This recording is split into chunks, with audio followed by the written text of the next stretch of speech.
Good evening, YouTube. Hey guys, welcome back to Geography Revision tonight. Sorry I'm late. Sorry I'm a little bit late. I've been messing around with the webcam for whatever reason. I don't know, the webcam didn't want to work tonight.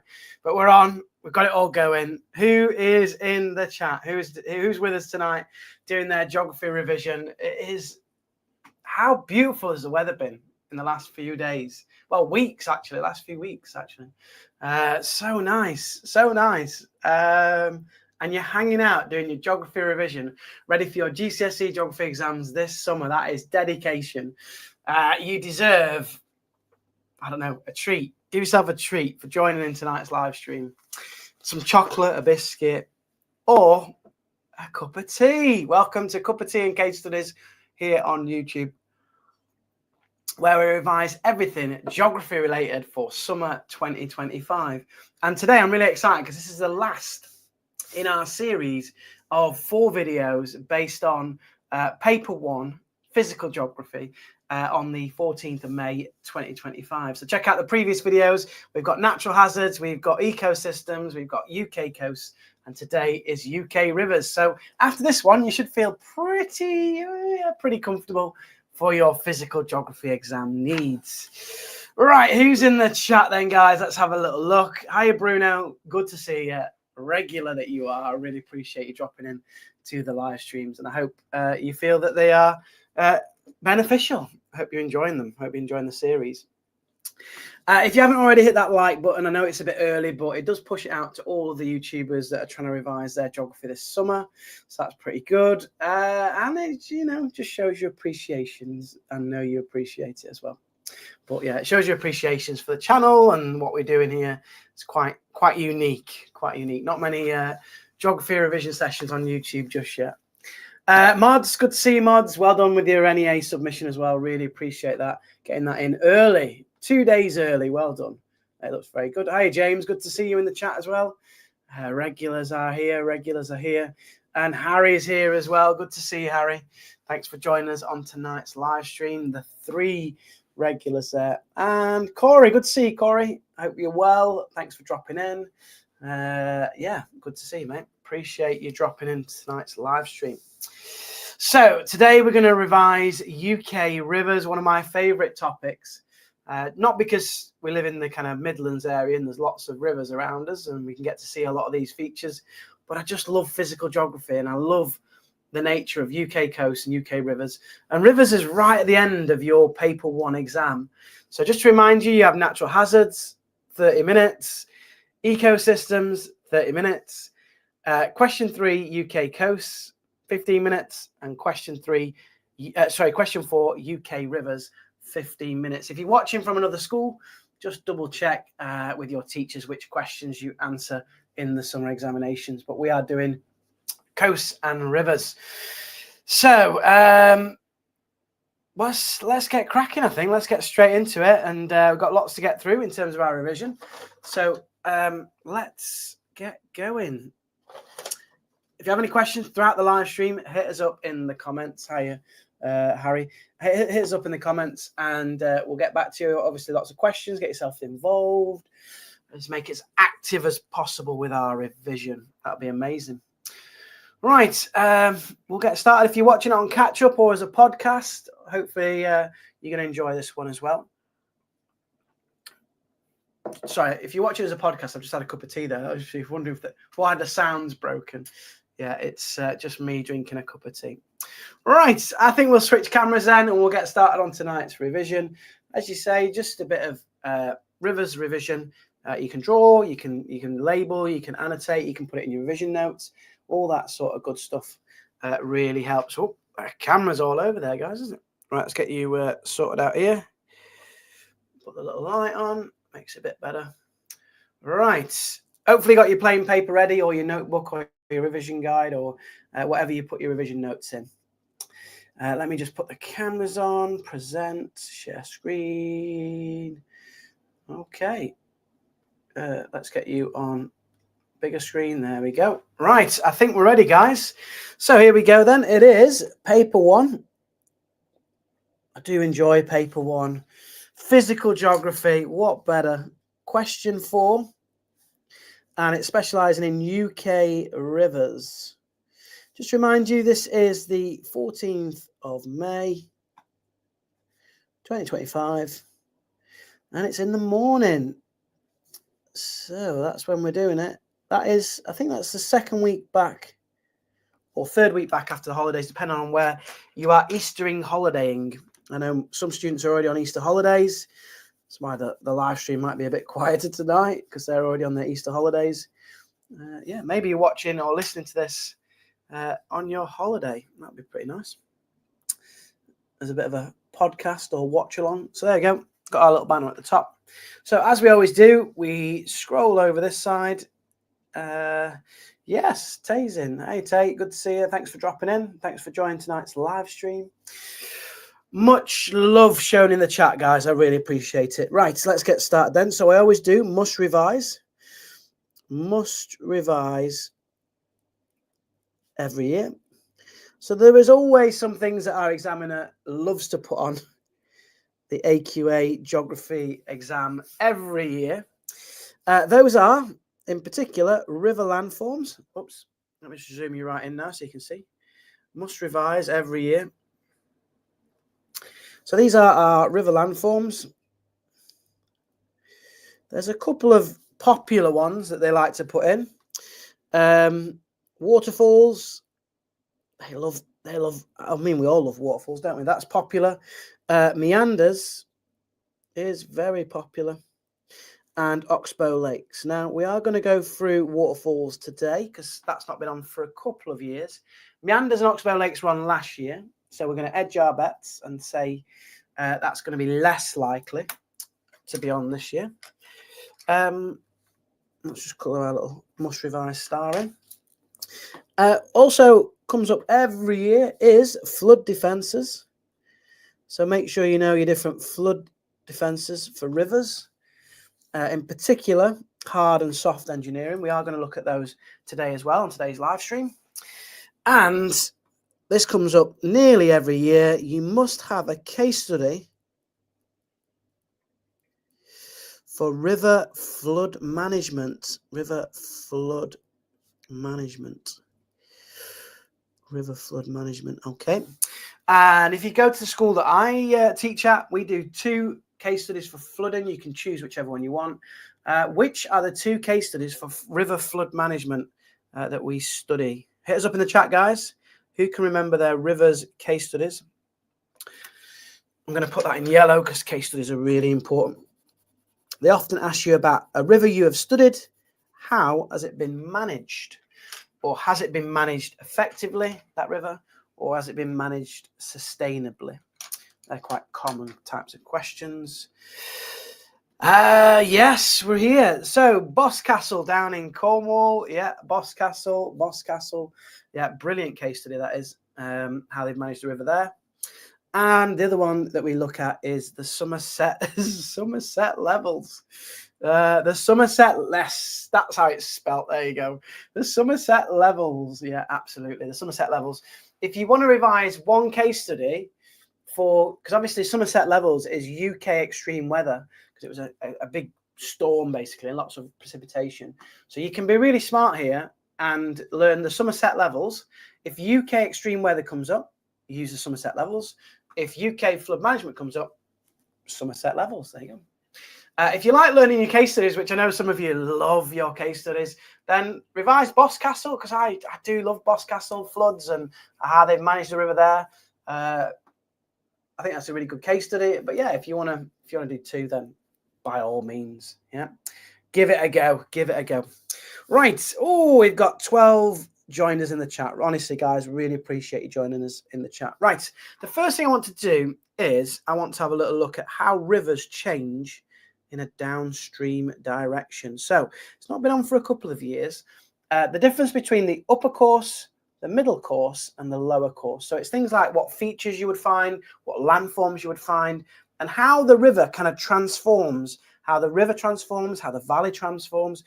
And this is also good revision for paper 3, Carden Mill Valley. So I've got a bit of double revision going on here. Right, let's get our head in then. Changes to a river downstream. So I've got a feeling, could be completely wrong, but they might ask you about what the river is like in a certain section, like the upper, the middle, or the lower. They might just ask you how it changes as you go downstream. So I don't know. Either or, we need to be ready for it. Okay. So hit us up in the chat, guys. Tell me, what do you know about either landforms or characteristics of the river channel or the valley in the upper, middle, and lower catchment? You can do a little bit of showing off now. Hit us up in the chat. How does a river change from the upper, middle, and lower catchment? Whilst I just draw a little diagram, you can catch up in a bit with the other diagrams. Don't you worry.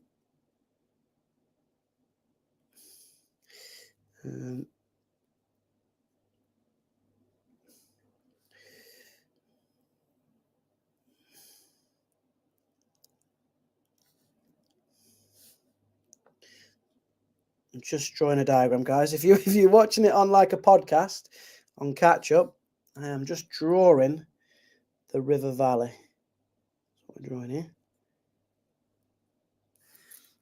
Kind of a long profile. There we go. You know me, I love these diagrams. This is like therapy for me. I'm weird, aren't I? I'm weird. I'd actually enjoy revising. How sad am I? I enjoyed school. I enjoyed learning. I didn't really enjoy all my exams, but I enjoyed when they finished. That was quite nice. But one thing I do know is, especially if you're not naturally intelligent, which is like most people are not like naturally gifted, are we? Revision is the best way to get the good grades. So you're feeling all prepared for your exams. Right, let's get an Oxbow Lake in there as well. There we go. Trying to get as many features as we can along our river, because then we can label them up. I'm coming to the chat in a minute, guys. If you are posting about the upper, middle, lower catchment, I will be with you in a jiffy. Don't know why I wanted to say that word. Just fancied saying in a jiffy. So let's do our little sections here. So this is going to be our upper catchment. Upper catchment. There we go. This is going to be our middle catchment. Middle. I'm trying to be neat, guys. I hope it's... There we go. Middle catchment. But I know sometimes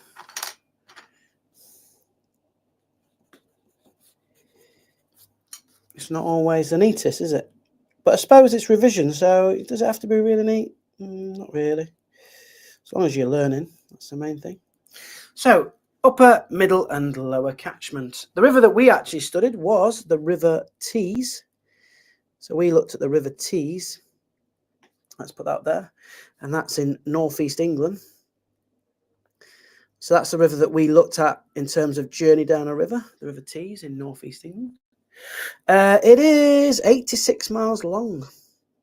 Just to add a fact there, 86 miles long. There we go. And it actually ends in the, let's put the North Sea, because that's where it ends. It ends in the North Sea. There we go. So it's actually going to, let's base it a little bit on the River Tees. I haven't planned to do that, but let's just add that in, because it just adds a little mini case study then. So we're showing off. Right, let's have a little look. Upper catchment. I'm interested in the upper catchment. Wow, there's loads of comments, guys. Thank you. The river becomes wider and deeper downstream. Correct. Harry, question for you. Why does the river become wider and deeper downstream? Or James can answer that as well. Wider and deeper. Yeah. Why does the river get wider and deeper as you go downstream? Sediment size decreases because of erosion. Name a type of erosion, Bruno, in the chat. Name a type of erosion. You're correct there. Give me a type of erosion. Upper course, the rocks are angular. The middle course, the rocks are rounder and smoother. And yeah, in the lower course, they're much more. Yeah, well done, Tate. Really good. What which erosional process causes the rocks to become smoother over time? That's the question for you, Tate. Hit us up in the chat. Vertical erosion. Very good. Well impressed. Well done. Also a question, why is there more vertical erosion in the upper catchment? Anybody answer that one? Why is there more vertical erosion in the upper catchment? But Tay, well done with that answer. In the lower, it's more lateral erosion, yeah. So why is that? Why is that, Tay? There is more water from tributaries, correct. That's why the river is wider as you go downstream, because tributaries contribute more water. And the river erodes a channel to hold the water that it's transporting. Absolutely. So well done to Harry. Superb answer. Bruno, showing off a little bit. There you go. Well done. All 4 types of erosion. Well done you. Yeah, that's how rivers erode: abrasion, hydraulic action, attrition, and solution. I'm not going to mention those today, but you do need to know them. So check out our coast video where we go through the 4 types of erosion. A lot of the features in rivers are formed from erosion. Good. Because rivers, because of gravity pulls them down. Yeah, rivers that are, so in the upper course, they're high above sea level. So they have a lot of potential energy, a lot of kind of movement energy, pulling them down, gravitational energy, and the gravity pulls them down towards sea level. So they erode vertically. They incise into the valley. They incise, cut down into the valley. There's more vertical erosion in the upper catchment because of gravity. Yeah, the water wants to be at sea level. Yeah, absolutely. Gravitational energy pulling it down. Well done, guys. Super smart. Hey, you see, you know it. You know it. Sometimes a little bit of revision, you think, oh, it's all coming back now. I remember. Right, let's label some features. So the start of the river is known as the source. I'm sure many of you knew that. That's the source of the river, which is the start. Let's just put in the brackets start.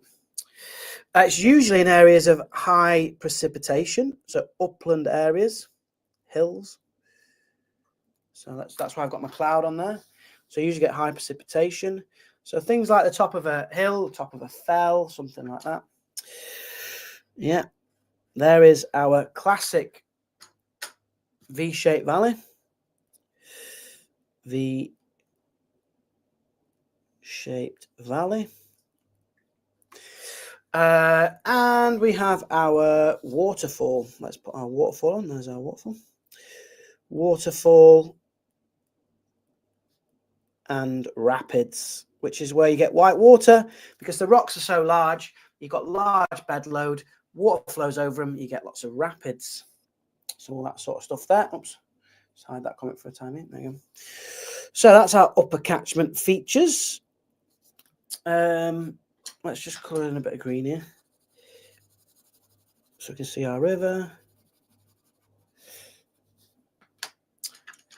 So I don't know what. Let's just do a little dash line for the upper catchment there, just to break that off. So as our upper catchment features: V-shaped valleys, the source, waterfalls, and rapids. We've also got interlocking spurs. Can I fit that in? Which are hills that interlock. That's the one that's really good to remember. So it's these alternate hills that interlock because the river doesn't have the power and energy to erode straight. It has to go around the interlocking spurs, okay, which are the hills that alternate. Right, middle catchment. We've got things like floodplains. Floodplain, areas of land that flood at certain times of the year following high rainfall. So floodplains. We also have meanders. Meanders in the middle course, which are bends in a river. There we go, there's our meander. And then here we've got our Oxbow Lake, which is an old meander that gets cut off over time. That's our Oxbow Lake. So these are ones that we find in the middle section of our river. So meanders, floodplains, and Oxbow Lakes. Okay, how's that looking? Pretty good. Right, here we've got our lower course. So we've got the mouth. Here's the mouth where the river opens up into the sea. And we have our estuary. Now, that's been on the exam twice now, an estuary. Estuaries are where fresh water and salt water from the sea mix, and they are tidal. And sometimes as well, you will get mud flats. Let's put some mud flats on near the edge. So let's put some mud flats on. So estuaries, you tend to see mud flats when it's low tide. So when the tide drops, we get mud flats. What else we got? Estuary, mouth, and we also get these things as well. We get levees. You can find these in which are raised banks, natural raised banks. They form when rivers flood, and you get levees. You can find them in the middle section as well as the upper section. Okay, so there's a nice little diagram. They're the different features from the upper, middle, and lower course. What's the difference between an estuary and a delta? Ooh, very good. An estuary is the section of the river here where saltwater and freshwater mix. It's actually within the river channel, and they are tidal, so it's where the water level changes. Okay, all rivers that flow to the sea have an estuary. Okay, every river that flows into the sea has an estuary. A delta you don't need to learn about because they're not on UK rivers. We don't really have any deltas on our rivers here, but a delta is where a river transports all its sediment to where it meets the sea, and then as it loses its energy, it will deposit huge amounts of sediment at the mouth of the river to form a delta. A delta is usually a fan-shaped, so it's like a semicircular shaped fan of depositional material. So that is what a delta is. It's a depositional fan-shaped feature at the mouth of the river where the river deposits its sediment. An estuary is a tidal section of a river where salt water and fresh water mix. Hopefully that helps. Fruit Epic, what a name. I like your little avatar as well.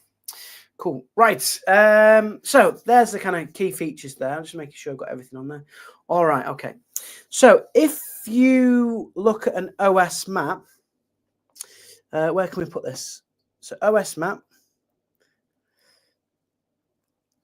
What do the contour lines tell you about the shape of land? Oops, sorry guys.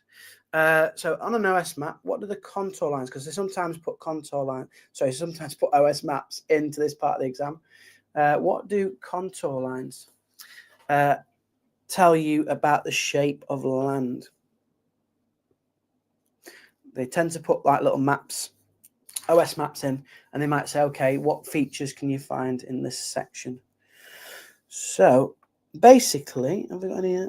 Yeah, how steep the land is and the shape of the land. Good. So if we've got contour lines like this, and then we've got a river in the bottom, contour lines on an OS map are always orange. Yeah, and they're often wavy as well. Yeah. So if contour lines are close, contour lines are close together, means you've got a steep gradient. Steep gradient or steep land. Yeah. So when the contour lines are really close together, means you've got a very steep gradient going upwards. Okay. So sometimes they'll like show you an OS map and they'll say, okay, what is this feature? So if you've got steep sides on both sides and a river in the middle, that is what feature. If you've got contour lines that are close together on either side with a river in the middle, what landform is that? What landform is that, do you think?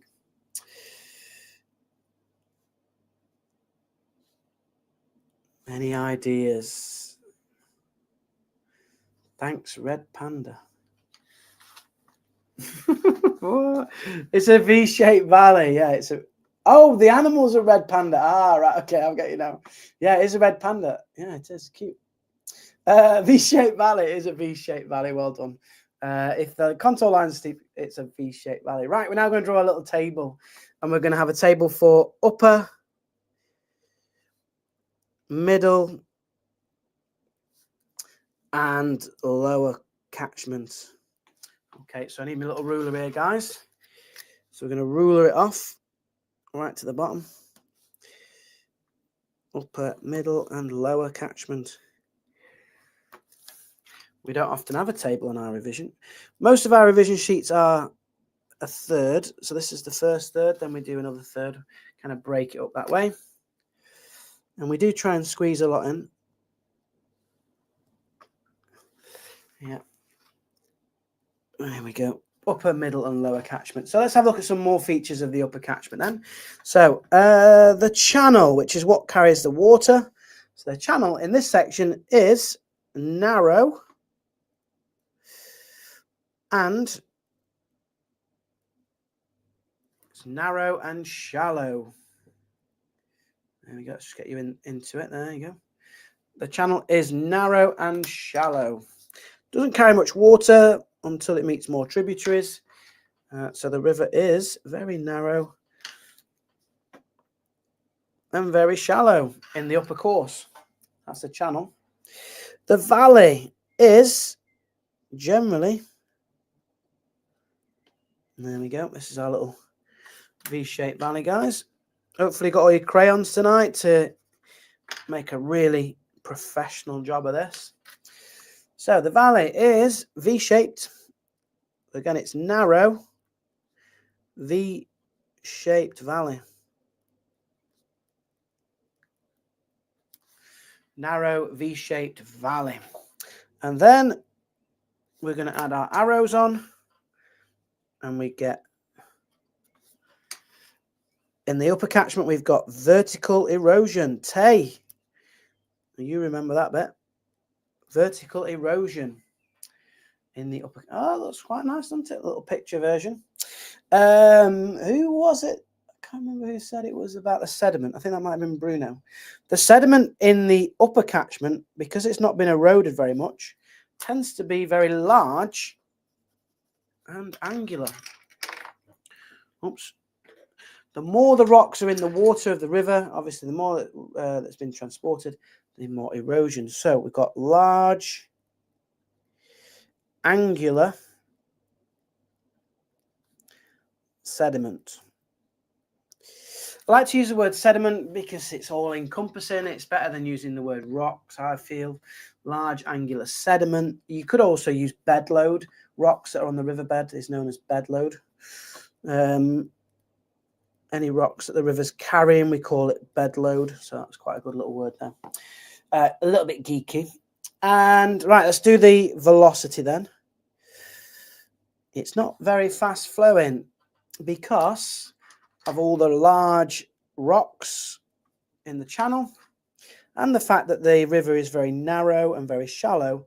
There is lots of friction.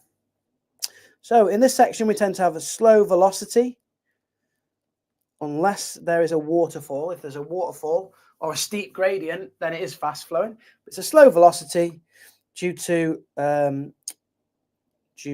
friction from the channel and the bedload.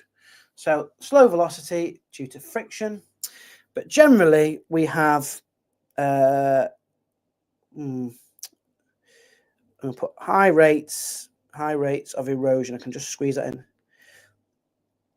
So in this section, we've got high rates of erosion. Hydrocaction, abrasion, attrition, and solution tend to dominate. That's our upper catchment.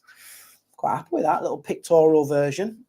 I hope this comes up, even if it might be a little, I don't know, 4-marker. Describe the characteristics of the upper catchment, and you can use all of these plus the different features as well we've got there. Right, so basically we're just going to go along. It's quite simple now. So if we just widen our channel a little bit, I should have made it probably a little bit deeper because this one is wider and deeper channel because of erosion. Rocks being eroded as the water flows faster and there is more water, there's more volume of water. So the channel is wider and deeper. The valley becomes much wider and flatter. That's our valley.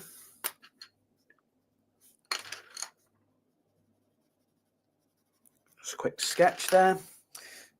Yeah, so wider and flatter valley. Yeah, this is kind of following the long profile of the river. So if you ever get a question about long profile, this is the long profile, upper, middle, and lower, just to be aware. So, yeah, wider and flatter valley. So let's go to our next one where we've got the types of erosion. And we've got, because the river now is getting closer to sea level at this point, the River Tees is about 150 metres above sea level in the middle catchment. It starts at 830 metres above sea level when it starts off, and then in the middle section, it's only about 150 metres above sea level. And then we get both vertical and lateral erosion. So vertical and lateral erosion in the middle course. Our sediment, because of attrition. So remember, when attrition is where rocks collide together, making them rounder, making them smoother. So let's do some nice medium-sized rocks. So rocks become sediment. Sediment becomes smaller and smoother. Becomes smaller and rounded. Smaller and rounded. That's due to attrition. Can I fit that in? Maybe I can just squeeze that under there.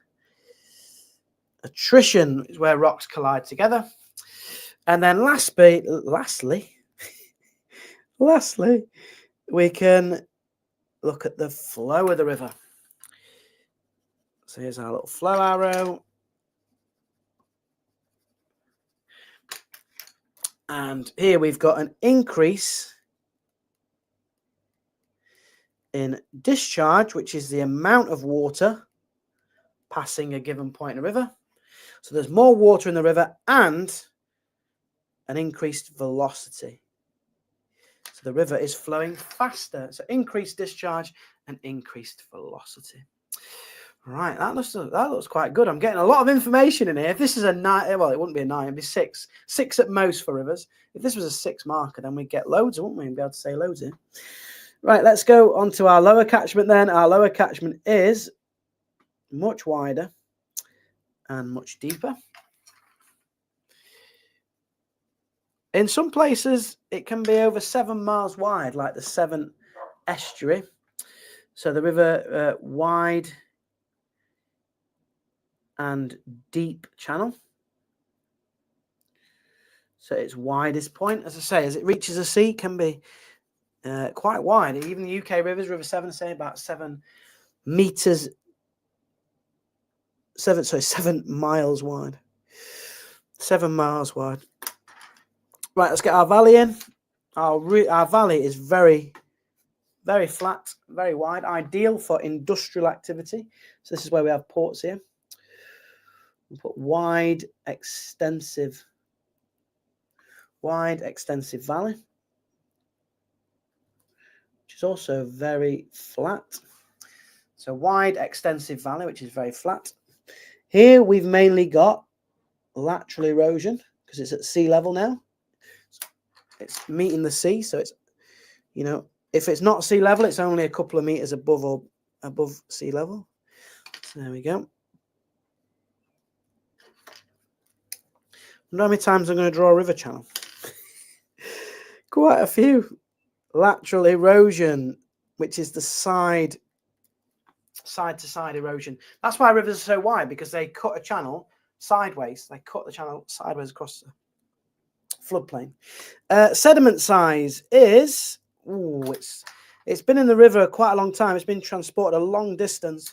It's had a lot of abrasion, attrition, hydraulic action. So at this point, we've got very fine sediment.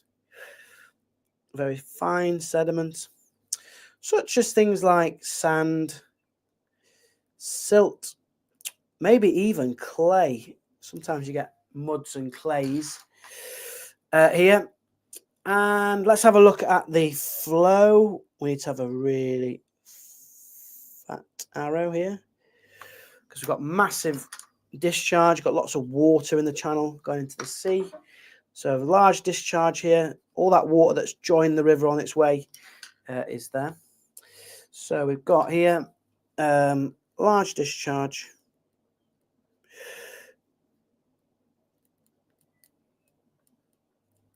The velocity is, yeah, it's relatively quick, but when it meets the sea, it slows down. So large discharge of water in this section of the river. Large discharge. There's loads of millions of gallons, millions of litres of water per second at this point, especially for the River Severn. And in this section, we get lots of deposition, high rates of deposition or deposition. It's where sand and sediment is deposited or placed down at the mouth of the river. So lots of deposition here, lots of erosion in the upper catchment. Rivers erode rocks at the start, they erode and transport in the middle, and then they deposit at the lower catchment. So there we go. That was pretty cool, doesn't it? Yeah, it's quite cool. Nice little visual of how rivers change. I just want to go back very quickly up to the little river catchment because I want to add a couple of geeky things here. I started to put my little red dash line around the edge here. So let's put this one on here. Just finish off this bit. Yeah. So the area in which a river drains, it's never been on the exam, but this is called a drainage basin. So let's put that in there. Drainage basin. This is the area of land around a river that the river drains. So if water lands inside the drainage basin, it will make its way to that river. Okay, so rivers drain land around them, and that's called the drainage basin. And last but not least, this has never been on the exam, but the area that divides up this drainage basin to another one is called the watershed. The watershed. And that's the highest point of land. So if the water lands inside this bit, the drainage basin, it will flow into that river, and then it'll make its way out to the sea. If it lands outside the watershed line, if it lands over here, then it'll go into a different river. Okay, so each drainage basin is marked out by the edge of it by the watershed line. So that is what a watershed is. That's the highest point of land, which is also the edge of our drainage basin system. Those two things have never been on, but because they've never been on, they might be on. And it's good to know. It's good to know, isn't it, that bit? Right, we're going to just mark. Oh, we're just going to mark off a little area here. Just shut this bit off. So if anything about the upper, middle, lower catchment comes up, you guys should be sorted out there with that. So there we are, look. Excellent. I'm really happy with that. Lots and lots of information, but we're trying to get it all onto one A4 page, so it's pretty impressive. Right, I want to have a little look at waterfalls next. So, guys, it's your turn. Hit us up in the chat. What do you know about waterfalls in terms of their structure, the formation, processes, names of features on a waterfall, anything like that? Hit us up in the chat. What do you know about waterfalls? Because it's not been on for 3 years, and they do like to ask about waterfalls. So here we go. We're going to do waterfall.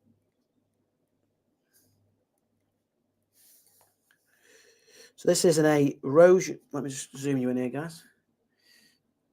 So it's an erosional landform. So if it asks you to explain the formation of an erosional landform, so waterfalls are an erosional landform. They're formed from rocks being taken away. And it's also the vertical movement of water in the channel. They're absolutely stunning, aren't they? Waterfalls. So a waterfall is an erosional landform. It's where rivers flow vertically over the land. And that's there. So yeah, what can you tell us about waterfalls? I'm just going to draw a little sketch here. The classic. And remember, for this section of the exam, guys, you can, by all means, draw a diagram that's labeled. As long as you explain it, you can pick up a lot of marks as well.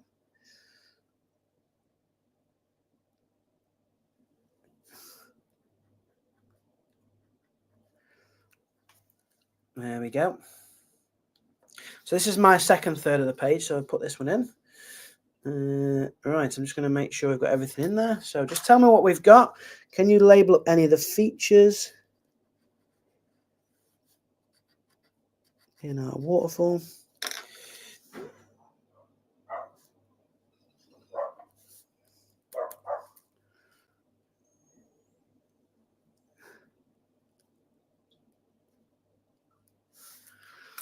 Let's get the colour on there so we can start to see what it looks like.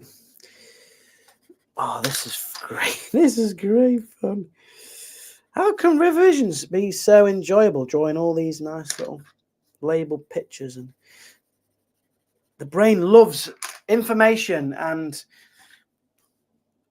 learning. Learning's fun, guys. I know you probably get fed up with it at school, but honestly, don't ever get fed up with learning. It's so good. I could do with my pencil. Just give me 1 second, guys. I just need to grab a pencil.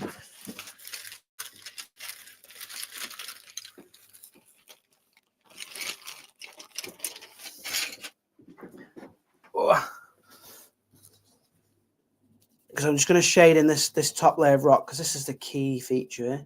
Just going to shade that in, smudge it in. So that's our different layers. Okay, what have we got then? Let's have a little look.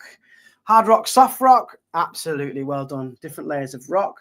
Waterfalls form in the upper course. Good. Well done, Tate. Really good. Plunge pool. Yes. So let's put that on. Seeing as that's our first label. Here we go. Let's put plunge pool on. It's an over-deepened area of the river channel. So this is obviously in the river. It's been over-deepened by mainly that falling water. So this would be hydraulic action. Yeah, the force of that water falling. Yeah, the pressure of that water is going to get into cracks and gaps and just break it all apart. So there we go. That's our plunge pool. So put that on. We'll put our different rock types on. So we've got here, I'm going to say resistant rock. You can say hard rock is fine. Yeah, here's our hard rock or resistant rock. Yeah. In the case of, if you're doing River Tees like we've done, it's Winsell, the name of the rock that's the resistant rock. This is for our case study of high force. So maybe, yeah, I'll put that in a minute. But yeah, high force waterfall. It's got Winsell rock at the top. What else have we got? Undercutting. Yeah. So this is the hard rock ledge here. So this is overhanging ledge. Overhanging ledge collapses. Yeah, so the overhanging ledge collapses. That provides this material at the bottom. This is also going to be used for abrasion.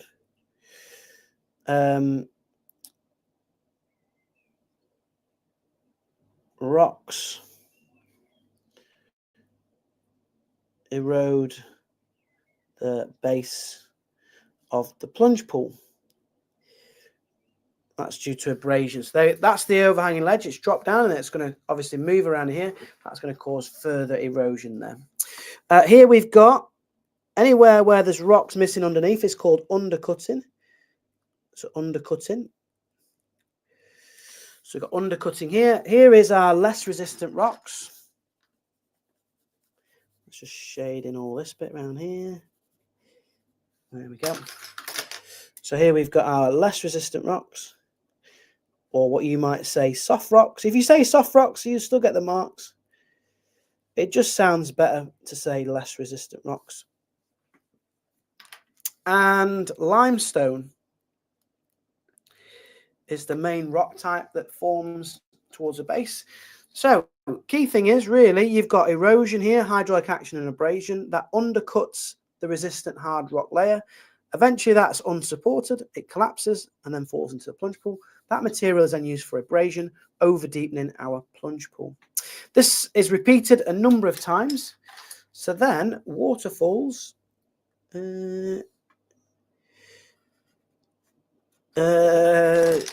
waterfalls will retreat. Oh, Tay, nearly there. So let me just put this in. So waterfalls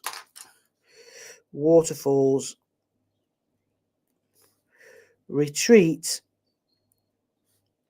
up the valley to form a gorge. which is a narrow vertical sided valley. I'm going to highlight the word gorge. So a gorge is a narrow vertical sided valley. Let me zoom you in there, guys.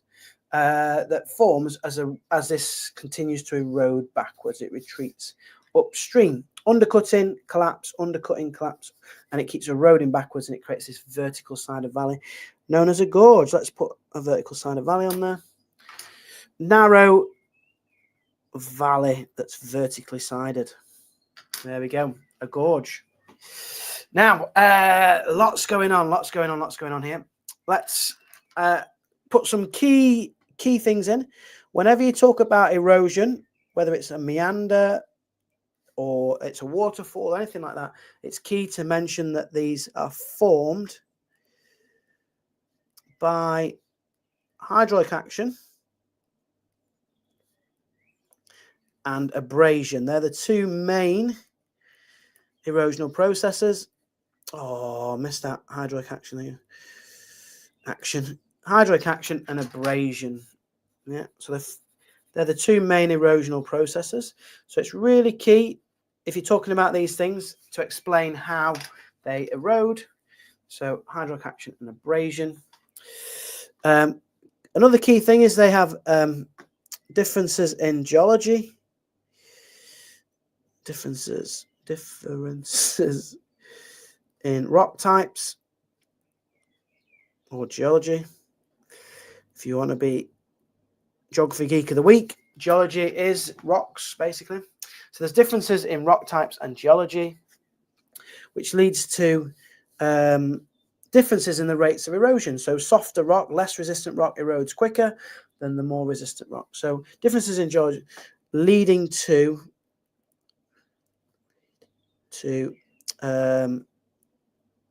less resistant rocks eroding quicker. There we go. So less resistant rocks erode quicker. So that's kind of key to our waterfalls diagram. Look at that. That looks pretty good, doesn't it? There you go. So if waterfalls comes up, it's come up a couple of times, 6 marks. You know, all these things, you talk about the different features and how it forms. Little labeled diagram as well. If you wanted to, you'd be well on there for good marks. The next one I want to talk about is V-shaped valleys, which is also an erosional landform. So that's why we'll do it now. Let's just colour that in red there. Erosional landforms.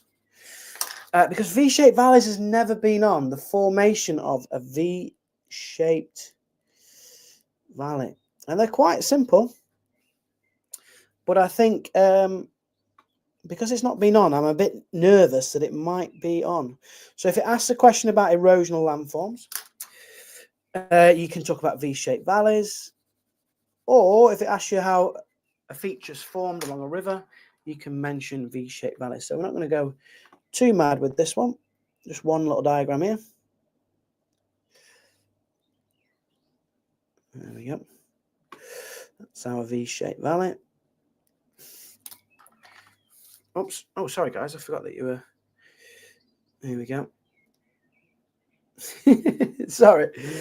Ethan, you're never too late. Oh, sorry. I've only just seen your message. No, you're never too late, Ethan. Thanks for dropping in. You can always watch on catch up. As you know, I love the fact that you're here. And even if you're just listening in or whatever you're doing, that's all good. But if you're joining the diagrams, get involved. Yeah, come and join the diagrams. We're just looking at V-shaped valleys at the moment. So V-shaped valleys form from vertical erosion.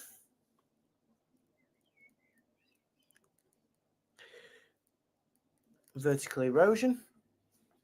If you want an example of a V-shaped valley, I know in my school we went to Carding Mill Valley for our field work. So that's our little named example. Oh, I forgot to name an example of the waterfall. Can anybody remember a name of a famous waterfall? Just in case we need to drop a case study in. It's on the River Tees. What's the most famous waterfall that we've studied, guys? Can you remember?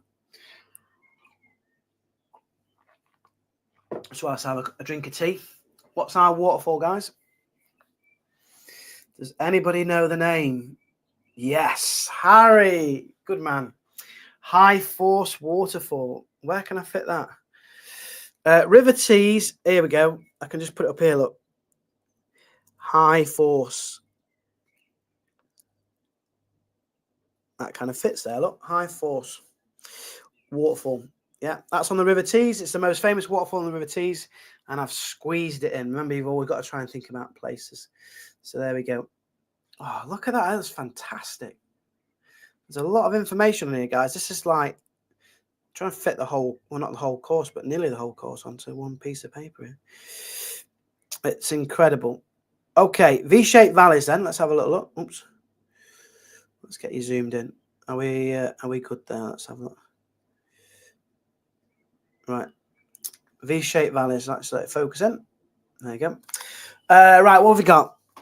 So here, river erodes vertically.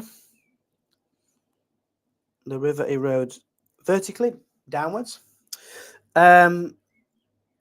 Formed by abrasion, where rocks rub against, these rocks here, rub against the base of the riverbank. So abrasion, yeah, the rocks are rubbing constantly backwards and forwards. So the main erosional process is abrasion. So formed by abrasion. Good. Weathering, which is where weather or weather conditions loosens rocks. Weathering loosens rocks.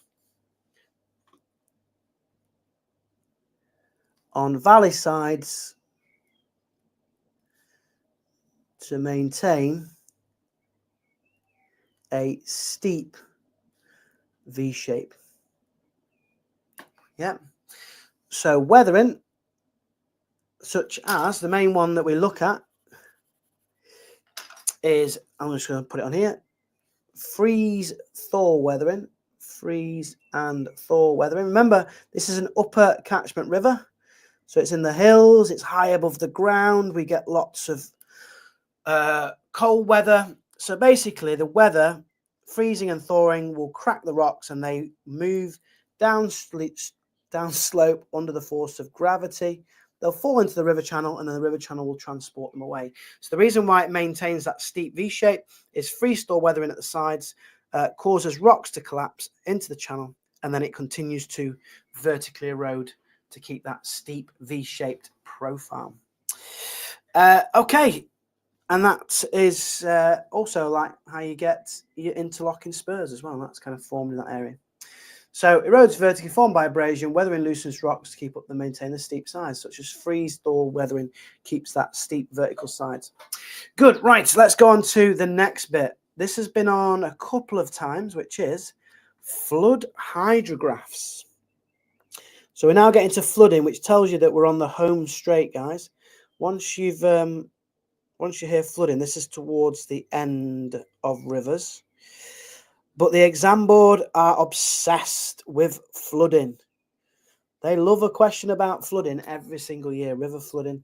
It might be a case study. Tell me about the impacts of flooding, what causes flooding, how do we manage rivers to stop flooding. They love a flood question.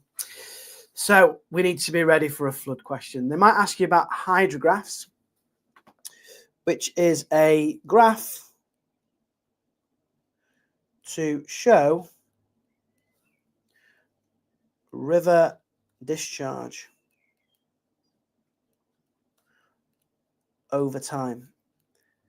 So it shows you how a river reacts to a period of rainfall over time. Okay. So there's some key words that they've also never asked about, and I feel, you know, if they wanted to be horrible one year, I think this would be a question they might ask. So they might ask you, what is velocity of the river? Velocity. It's measured in meters per second, and from your physics, I'm sure you know what velocity is. Velocity is the speed of the flow. So it's the speed of the flow. Velocity is how fast the water is flowing. So that one's quite straightforward, but they might also ask, which they've never asked, about what discharge is. That is measured in meters cubed per second. And discharge is the volume of water. Okay, the volume of water in a river that passes a given point. So it's how much water passes a given point in the river channel, okay, every second. So it's measured in meters cubed per second. Right, so let's have a look at a couple of hydrographs then. So let's just draw a couple of hydrographs. So on a hydrograph, you have precipitation or rainfall in bars, and you have discharge as a line. Yeah. So I'm just going to draw a little mini version of this. So rainfall is normally blue bars. Yeah, that's our rainfall. And discharge is always the line. That's the amount of water in a river.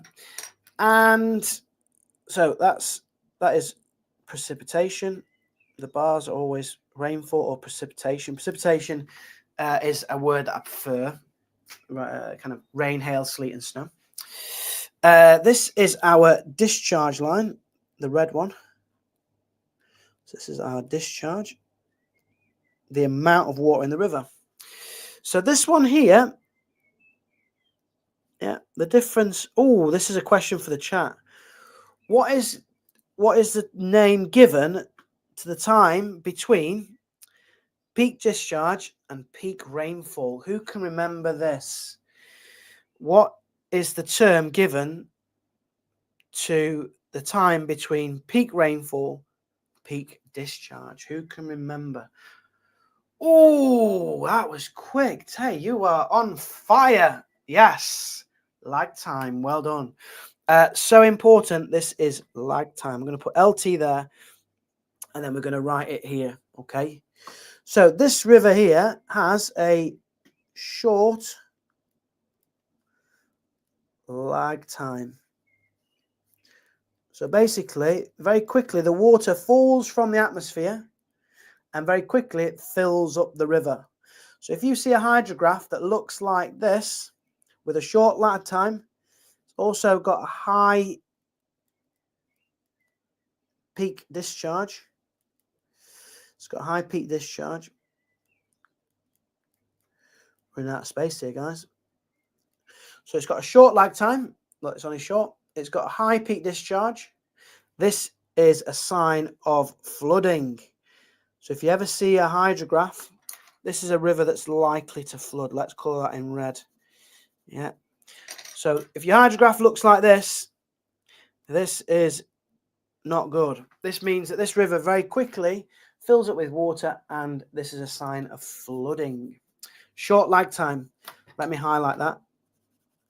Key term. Tay, very impressed with your knowledge of lag time. The time it takes, oh, Harry, well done as well. Time it takes between peak rainfall and peak discharge. Okay, so let's draw a river that doesn't flood. So what would the hydrograph look like? It would be same amount of rainfall. So let's put our rainfall on. But a river that's got a hydrograph that perhaps is not likely to flood is much lower. So you can see the discharge line is much lower, and it's taken a lot longer for our lag time. So there's our lag time as well. It's much longer between the time it takes the rain to fall from the atmosphere and then fill up the river. This has got a longer lag time. So longer lag time, low peak discharge, no flooding. Yeah, no flooding here. This is a very well behaved river. Yeah, so you can tell from a hydrograph, a graph that shows. Oops, there we go. Let me just put that in there for a second. So you can tell from a hydrograph just by the shape of it how that river responds to a period of rainfall. These two rivers have had the same amount of rainfall. This one has very quickly peaked. The rainwater has very quickly reached the river. It's got a short lag time, that's causing flooding. That river is very quickly filled up with water. This is like the river levels rising and falling, okay? So that's high peak discharge flooding. If a hydrograph looks like this, same amount of rainfall, but obviously the discharge of the river is really relatively just increased very slowly, and the lag time is much longer. The river, the water's taken a lot longer to get to the river, and yeah, therefore no flooding. So brilliant stuff. Right, let's go on to our final section then, guys, which is the causes and management of flooding. So let's have a quick look up here. Let's drop into our last section then up here. I'm just going to cut this section off here about landforms. So this is our landforms and a little bit about flooding, but mainly landforms here. Flood hydrographs has been on 1 year, and most students didn't like it. So let's go on to causes of flooding. Causes of flooding. Here we go.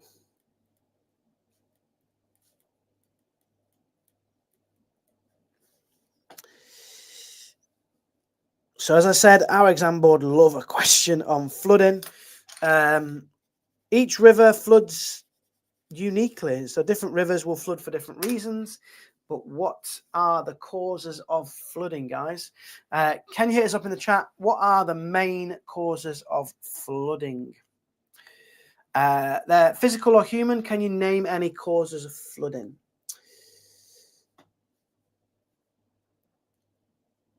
So a flood. Let me drop into here. There we go. Causes of flooding. So let's just be clear what a flood is. A flood is when the amount of water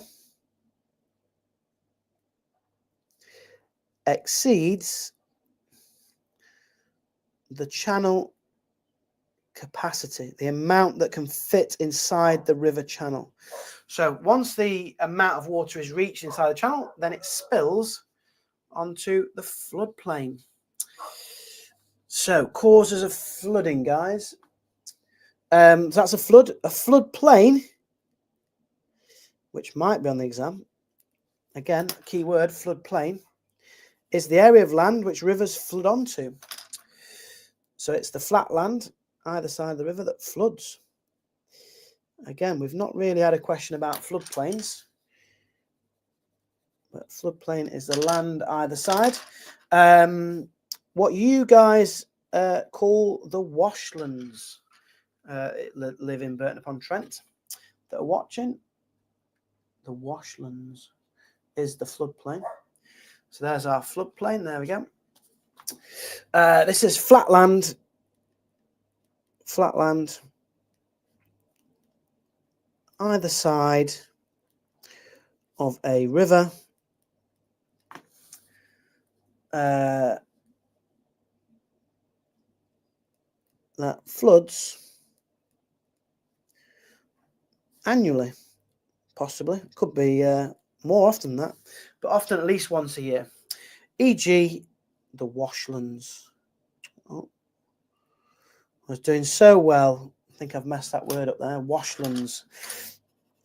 In Burton-upon-Trent. There you go. Even if you're not from Burton and you're watching, you can still add that one. So a floodplain is known as the washlands in Burton-upon-Trent.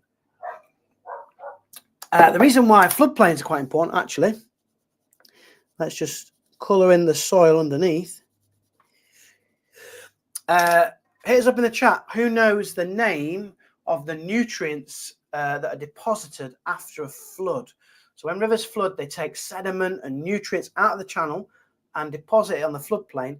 What is that called? What is that rich, nutrient-rich material called that gets dropped onto the floodplain? Does anybody know? This is a really tricky one. Just see. I'm just going to start drawing my table as well. So physical causes of flooding and human causes of flooding. And we're going to draw it like a little table here.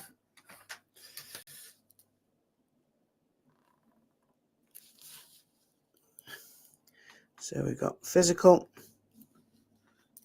and human causes. We've had a guess, phosphorus. That is a nutrient. Phosphates are nutrients, Harry, so you are pretty good there. We call it alluvium. Alluvium. Let me just put that on here. Alluvium.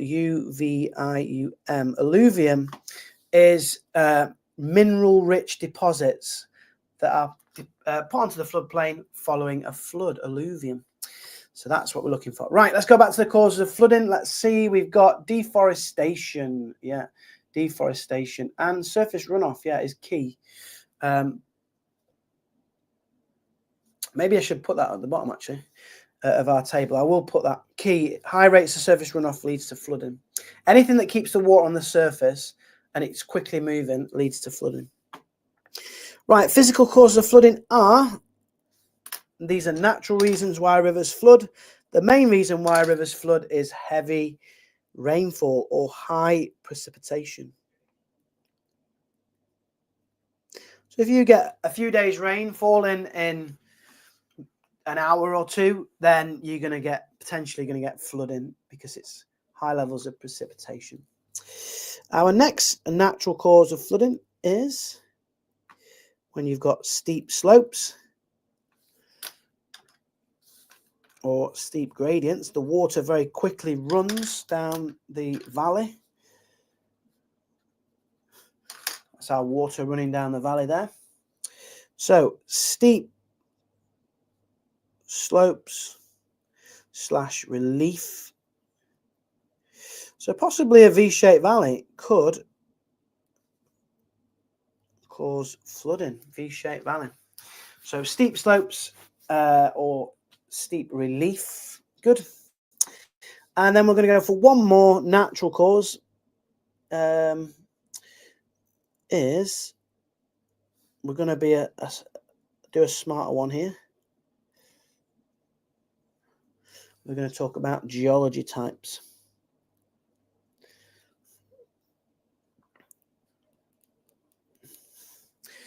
So rocks that absorb water and store water, what are they called, guys? Hit us up in the chat. What do we call rocks that absorb water, allow for percolation? These rocks allow water to be stored in them and allow water to percolate, pass through the rocks. What are they called? And then some rocks don't allow water to pass through it at all. So what is the difference in our rocks? This is our geology. Yes, Harry, well done. So rocks that allow water to pass through them are called permeable rocks. Permeable rocks. And impermeable, if they don't allow water to soak through them, called impermeable rocks. So if your area is permeable rocks, then you're going to be less likely to have floods because the water's stored within the rocks in the aquifer. And when you've got impermeable rocks, the water can't get into the rocks. So guess what? It runs into the rivers. It flows over the surface and into the rivers. So let me put that key in. The key to this section is high rates of surface runoff. Surface runoff leads to river flooding. So anything that stops the water from going into the soil, going into plants, going into the rocks and slowing it down, anything that just means that the water flows over the surface, that is going to go quickly into the river, create a huge peak in your discharge and therefore flooding. So the key bit of learning here is that any water on the surface quickly gets to the river. That leads to short lag times. Let's put that in there. Short lag time. Yeah. So anything that prevents water from getting into the soil, getting into the rocks, getting into plants will cause flooding. Right, let's have a look at our human causes then. I'm going to draw a little house with a drain.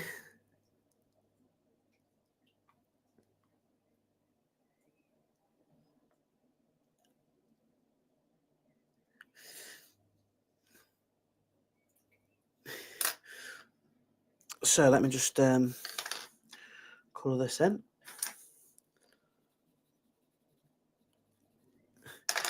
Here is our river channel.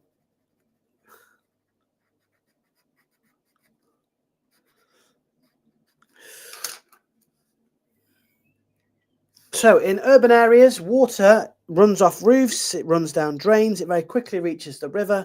You've got a lot of impermeable surfaces like tarmac, pavements, things like that, and that will lead to flooding. So this one is urbanization. Building on floodplains. You shouldn't do it because actually you prevent the water from reaching from infiltrating soil. Urbanization blocks infiltration. It blocks water being able to get into the soil where it can naturally be stored. It runs down impermeable surfaces and leads to flooding. Our next one, we're going to do 3 here. Our next one is deforestation. Chopping down of trees actually increases the risk of flooding. Yeah, deforestation. So deforestation is our next one.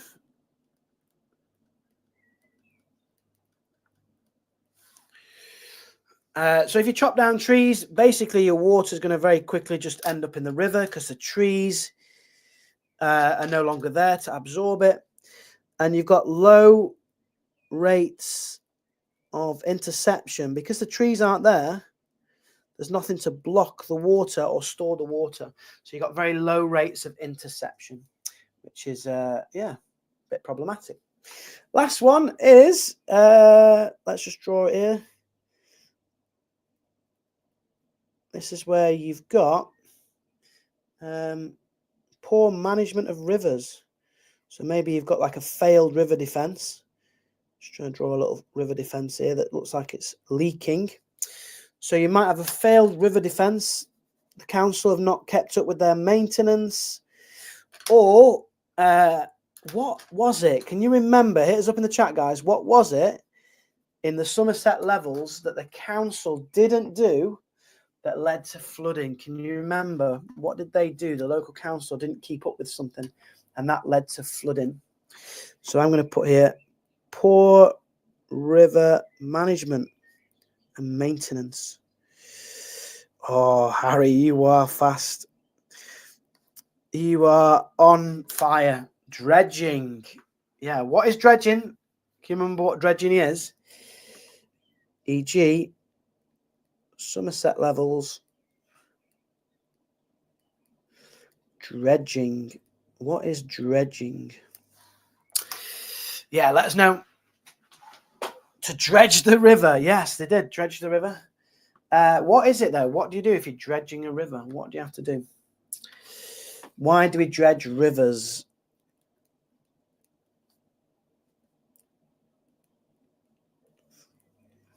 We're on to our final section, guys, here.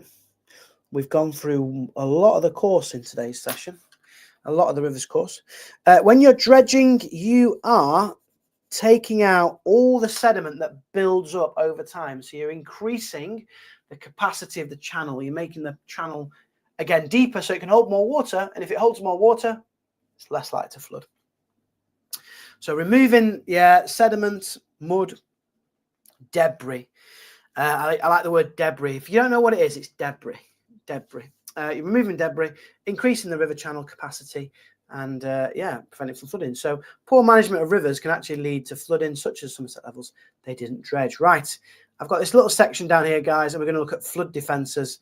To check out our case study, remember, on Somerset levels, after this video or at some point, watch that one on the Somerset levels flooding, and then you've got everything then pretty much for rivers that you're going to need potentially, apart from meanders and oxbow lakes.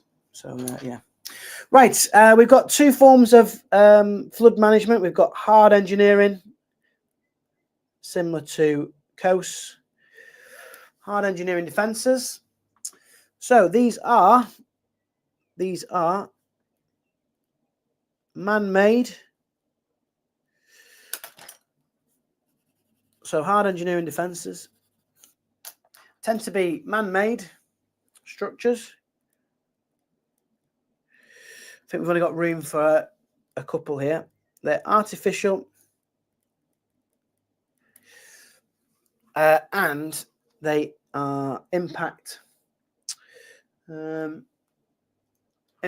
natural processes. Impact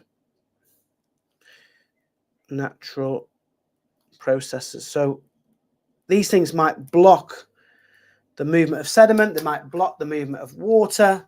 So an example of this is a dam, which is a wall that's built across a river to control the flow, but in doing so, blocks the flow, disrupts the movement of sediment. So an example of hard engineering is a dam. There we go. There is a dam, a wall across the river. Right, let's have a little look then at some of, let me just move that out of the way, at, what should we start with here? Let's do the dam then. So we'll draw a dam, another one. Okay, it is up in the chat, guys. I know you worked really well today. You should praise yourself on how much revision you're doing for your geography exams. You are smashing it here. There's our dam. Can you give me a positive and a negative of using a dam? Okay. Behind the dam, we get a reservoir. Let's put that on. Reservoir, which is a man-made lake. There's our reservoir. Here's our dam. Let's put that there. That's the dam wall.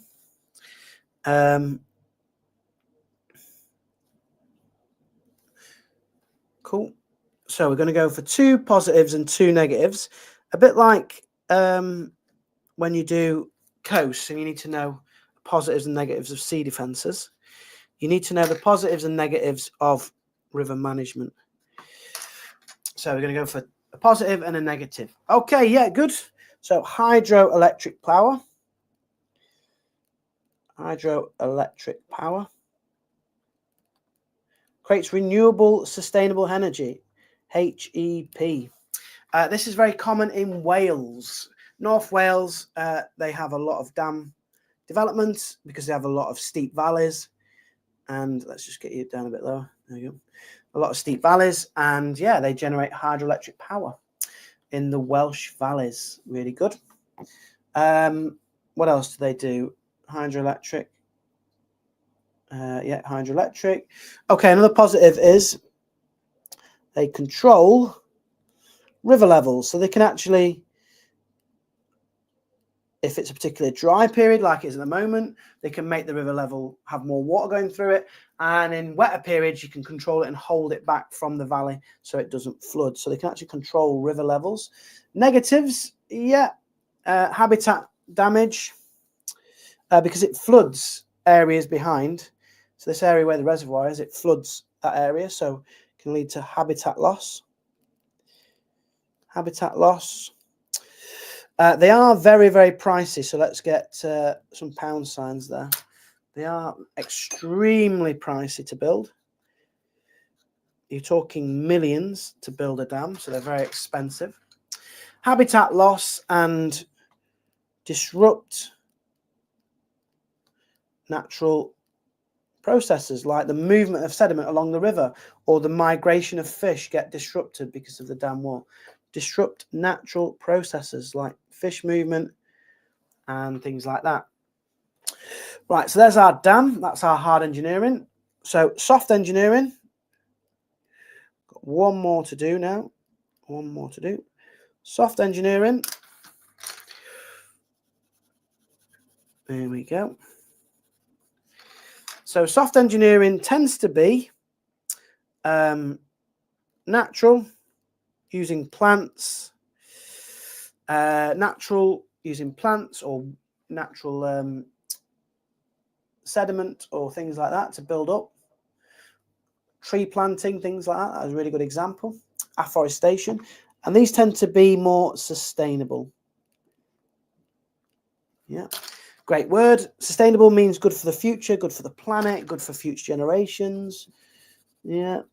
And also they tend to be lower cost. So let's just put £1 sign for this one. So they are lower in cost. They don't tend to be as effective. So if you've got a river that floods frequently, you're probably going to want to do hard engineering. And you've got large urban areas, you probably want to do that as well. Right, I'm going to pick an unusual one. We're going to go for river restoration. River restoration. So actually restoring the river back to its natural form. So here we go. Return river to natural state. Natural state. So what it used to be like, maybe it's had river defences on there, and they now want to just take it back to being a natural flowing river. So river restoration is restoring it back to what it originally was. So it's going to look like a very, let's get a last little picture in. It's going to look like a very natural river. It's got plenty of biodiversity. It's got plenty of plants in there. You might dredge it as well, just taking out some of the sediment so it flows better. You might do some planting along the sides. We've got our little fish there. Oh, look at that. That looks like a beautiful river now, doesn't it? The sort of river you want to sit next to when it's a lovely sunny day. That's our river restoration. There you go. Beautiful little river there where it's been replanted. So we might be replanting or reprofiling the river, maybe changing the course of it so it's more natural in its shape, replanting or reprofiling. So what's good about this? You increase biodiversity, so more species of plants and animals will grow. Plants will grow, animals will be attracted to the area, migrate. So increased biodiversity. Because it's natural, you've got more interception. So increased interception by plants and storage of water, interception and storage, which is really good because you've got more plants that will absorb that excess rainwater as well. And the problem with it, so increased biodiversity, increased interception and storage. The problem with it is now it's a natural river. It may flood. So I'm going to put here, it may flood. There you go, which is not great. But at least you've got a nice natural river. So that's a soft engineering, sustainable approach of river restoration. This was done on, I'll give you a name of river, the River Quaggy. That is a crazy name. That river is down in London, the River Quaggy. It's such a strange name for a river. I know it's a bit weird, but I haven't made that up. That's genuinely the case. It's down in London, River Quaggy, and they restored the river to its former glory and actually brought the community together. They all helped with restoring the river. It was like a community project, and it was a way of bringing biodiversity and actually still reducing flood risk by planting lots of plants in that area as well, which is brilliant. So, oh my goodness, look at that. Look at that, guys. Is that not just fantastic? You've done really well on tonight's live stream. We've covered lots and lots of things. Look at that. I'm really chuffed to bits. That is a lot of information just on a single page. If I'm revising now, I'm going to be well on with this. I've got lots of things here that I can get ready for my exams with. And yeah, you should be feeling confident, happy, and much better about rivers after all that revision. But well done, guys, for joining me. I'm not leaving me on my own to do our revision tonight. I've really enjoyed this series of videos. We are going to do some more in our series on YouTube. We're going to look at paper 2, urban issues and challenges. We're going to look at economic world. We're going to look at resource management and water. That's all to come. Keep tuned to the channel. Stay subscribed. If you're not subscribed, hit that subscribe bell. You want to be notified when we get our next YouTube video on. We're on every Monday till 6 p.m. Every Monday you can join us. It is completely free. Show your love by hitting the like button and the notification.